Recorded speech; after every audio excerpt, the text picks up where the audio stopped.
ամենին ունեն հանրային շահի գերակայության խնդիր, այսինքն մի շատ նեղ ու սպეციფიկ դեպքեր կան, երբ պետությունը միջազգային արբիտրաժի կողմից կայացված որոշումը կարող է չկատարել, հղում կատարելով հանրային շահին պետության, բայց դա շատ հիմնավոր պետք է լինի։ Ու այն դեպքում, երբ որ պետությունները ոնց որ պարոն Կարապետյանի ու Հեծի պարագայում է հղում է անում այդքան ընդհանրակման մեկնաբանման, դա ընդհանրապես ամբողջ միջազգային արբիտրաժի պրակտիկայի հակասում է ու հեղինակազրկում է այս կառույցի այս տասնամյակներում ձեռք բերած հեղինակությունը։ Հիմա մենք այս պահի դրությամբ ունենք իրավիճակ, բնականաբար ես որպես քաղաքացի ոչ միայն գոհ չեմ, որպես իրավաբան ծայրաստիճան դժգոհ եմ, որ սա հերթական իմ երկրի այսպիսի հակաօրինական ու հակաիրավական գործընթացն է, որ իմ երկրում իմ պետության քարի վրա դրված մեծ ջանքերի արդյունքում ձեռք բերված հեղինակությունը միջազգային կառույցների եւ գործընկերների առջեւ այսքան հեղինակազրկում է, որ բացառապես քաղաքական թիրախավորման հետևանքով իմ երկիրը կորցնում է գրավչականությունը դրսից նոր ներդրողների համար, որովհետև բնականաբար, երբ քո Հայաստանում իրենց ազգային մեծանուն գործարար Սամվել Կարապետյանին այդ մասշտաբի մարդու ամբողջ նաև այդ թվում իր դեմքով մեզ ճանաչում են մի շարք երկրներում, ապօրինաբար կալանավորում են, պատկերացնում եք ինչ որ գործարար, ով որոնողական աշխատանք է կատարում ու նպատակ ունի գալու եւ մեր երկրում ներդրում կատարելու ոնց է վերաբերելու Հայաստանի Հանրապետությանը։ Իմ երկրում այդքան կոպտորեն խախտում են սեփականության իրավունքը, որովհետև սահմանադրությունը հստակ ունի սեփական, այո, կարող են սեփականատիրոջ սեփականության իրավունքը սահմանափակվել, բայց սահմանադրությունը հստակ դրա հիմքերը, ձևերը, ընթացակարգերը սահմանած ունի։ Եվ այս ամենը ինչ տեղի ունեցավ Հեծի հետ, որևէ կերպ այդ տրամաբանության, իրավական տրամաբանության մեջ չէր տեղավորվում։ Եվ ի վերջո, որպես քաղաքացի էլ արդեն ի նկատի ունենալով վերջին 7 տարիների ընթացքում ողջ process-ը, թե ինչեր են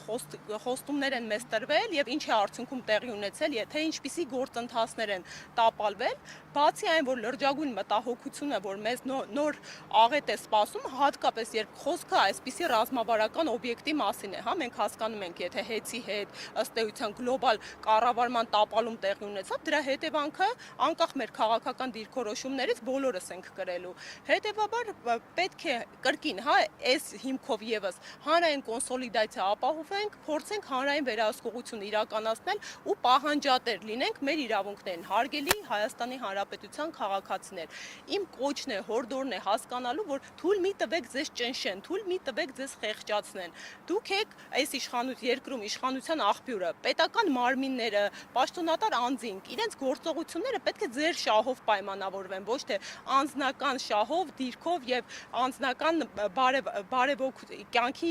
նպաստավոր պայմաններով։ Եղեք պահանջատեր եւ այո, մենք այսօր ուղերձ ենք հղում իջեցնելու սակագինը։ Իջեցրեք սակագինը, պետք է սա դառնա ֆլեշմոբ, պետք է դառնա հանրային պահանջ, որովհետեւ հստակ թվաբանությամբ ընթացակարգերով ապացուցում ենք, ցույց են տալիս այս մարդիկ, որ կա դրա ֆինանսական հնարավորությունը։ Շնորհակալ եմ։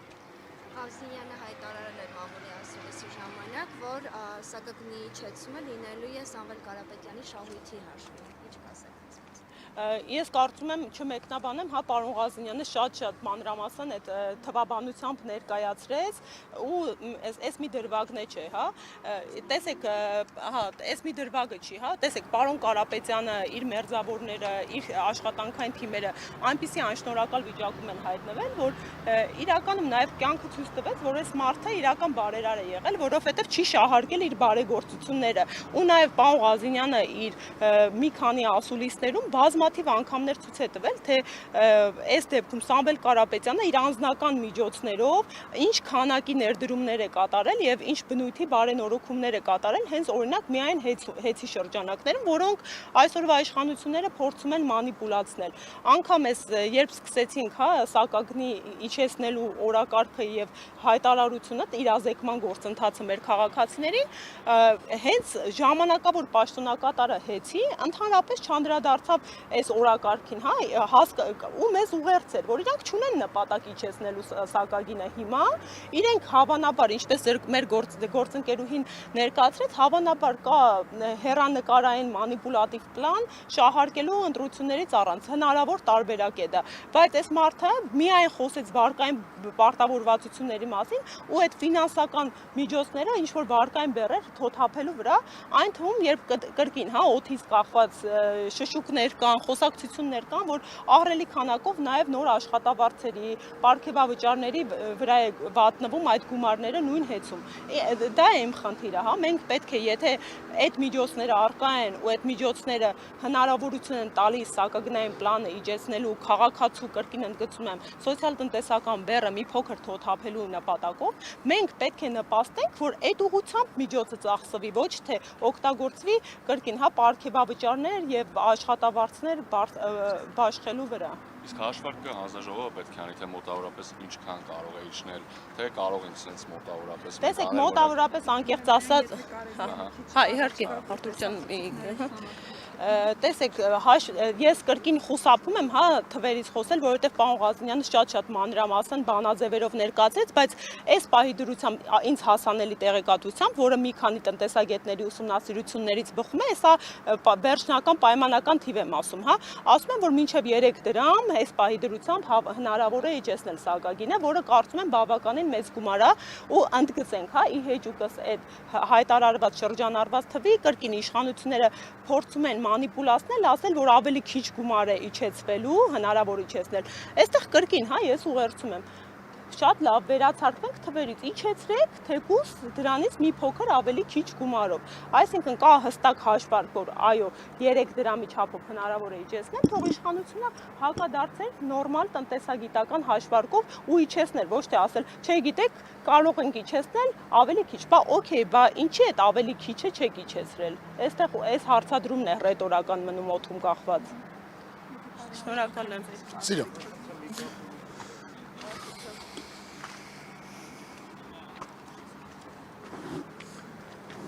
Ուրեմն տեսեք ինչ է կատարվում։ Առաջին հերթին հանրությունը մեր պետք է տեղեկանա, թե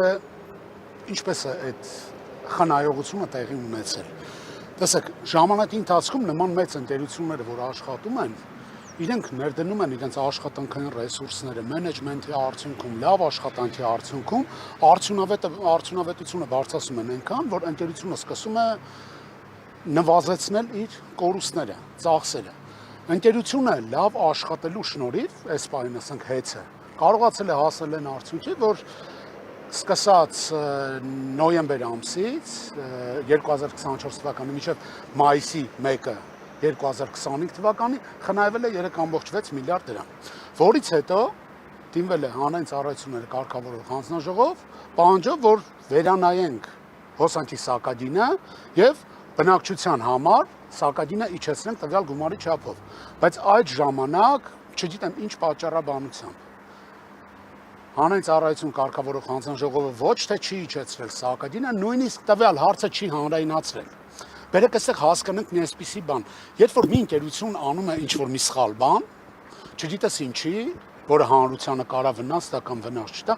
միանգամից սկսում է հանրայնացվել։ Ինչի համար այդ օրվանից սկսած մինչ օրս պետությունը չի հանրայնացրել այն փաստը, որ մայիս ամսին հեծի կառավարիչները դիմել են հանրային ծառայություն կարգավորող հանձնաժողով խնդրանքով հանրության համար գինը նվազեցնել եւ իրենք չեն համաձայնվել։ Այստեղ հարց է առաջանում. ինչի համար։ Արդյոք նրանք աշխատում են ի բարօրություն Հայաստանի Հանրապետության ժողովրդի, թե ոչ կամ ի նպաստ հանրությանը, հա։ Ես ենթադրում եմ, որ ոչ։ Հետո գալիս ենք անցնում է ժամանակներ։ Մինչ օրս մայիսից մինչև վերջին ժամանակը 5 ամիս ժամանակ։ 5 ամսվա ընթացքում ոչինչ տեղի չի ունենում, հանրայնացվում է նորից այդ հարցը, որ կա հնարավորություն իջեցնելու, որովհետև մենք արել ենք ամեն հնարավոր բան, որ սակագինը կարող է հանրության համար նվազել։ Մենք այսօր շատ լավ գիտենք, թե սոցիալապես ինչ ծանր պայմաններում ապրող հայրենակիցներ ունենք, ու այստեղ ոչ միայն ծանր սոցիալապես ապրող հատվածի համար է այս ամեն ինչը, այլ յուրաքանչյուր քաղաքացու, ինչի համար վճարել ավելի թանկ, երբ որ կարելի է վճարել ավելի էժան, երբ որ տվյալ ընկերությունը կարողացել է կառավարման շնորհիվ, ճիշտ աշխատանքի շնորհիվ հասնել նման արդյունքի, որ հանրությունը վճարի ավելի էժան, ինչի համար պետությունը շնորհակալություն չի հայտնում այդ ընկերությանը ու հակառակ կալանավորում է ընկերության սեփականատիրոջը ու չի հանրայնացնում նրա բարի կամքի դրսևորումը, որ այդ մարդը արել է ամեն ինչ, որ հանրությունը ստանա ավելի մատչելի հոսանք։ Այստեղ ինձ թվում է հանրային ծառայությունները կարգավորող հանձնաժողովի նախագահը, ով մերժել է, ինքը պետք է հանրության առաջ պատասխան տա, ու ես վստահ եմ, հանրությունը պետք է իմանա դրա հիմնական պատճառները։ Պատճառներից մեկը նշվել էր, որ բալանսը հնարավոր է փոխվի, հիմնավոր հարց է առաջանում։ Արդյոք եղել են հաշվարկներ, որ բալանսը պետք է փոխվի, ինչ ռիսկեր են իրենք տվյալ պահին հաշվել, արդյոք տվյալ որոշումը եղել է միանձնյա, թե եղել է հանձնաժողովի կողմից, կա արձանագրություն, թե չկա արձանագրություն, հանրային ծառայությունները կարգավորող հանձնաժողովի նախագահ պետք է հանրությանը տա հստակ կոնկրետ հարցերի պատասխաններ։ Ու այսօր մենք այստեղ ենք այս դիմումները հանձնելու, որ կա իրական հնարավորություն, որ հանրությունը ստանա ավելի էժան հոսանք։ Իսկ ինչ որ դուք ձեր հարցին վերադառնամ, որ պատրաստվում են ընտրություններից առաջ իջեցնել, հետո նորից բարձրացնել, իհարկե ամեն ինչ հնարավոր է։ Ամեն ինչ հնարավոր է։ Դրա համար ենք մենք բարձրացնում այսօր այս հարցը, որ ոչ թե հնարավոր է այս ամեն ինչը այսօր իջացնել, այլ դա հնարավոր էր 5 ամիս առաջ իջացնել։ Ինչի համար պետք է մենք բոլորս Հայաստանի Հանրապետության յուրաքանչյուր քաղաքացի ինչի համար 5 ամիս շարունակ վճարել ավելի թանկ հոսանքի համար։ Թող պատասխան տան։ Թող պատասխան տան հստակ, կոնկրետ թվերով, ֆինանսական վերլուծություններով եւ այլն։ Իսկ այն հնարավորությունը, որ կարող են անել, միանշանակ իրենք կարող են անել ու կարող են անել բացառապես մի պայմաններում։ Եթե իրենք կառավարման մեջ ամենակարևորը, որ դու հասնում ես ինչ-որ մի աստիճանի, կարողանաս պահել դա։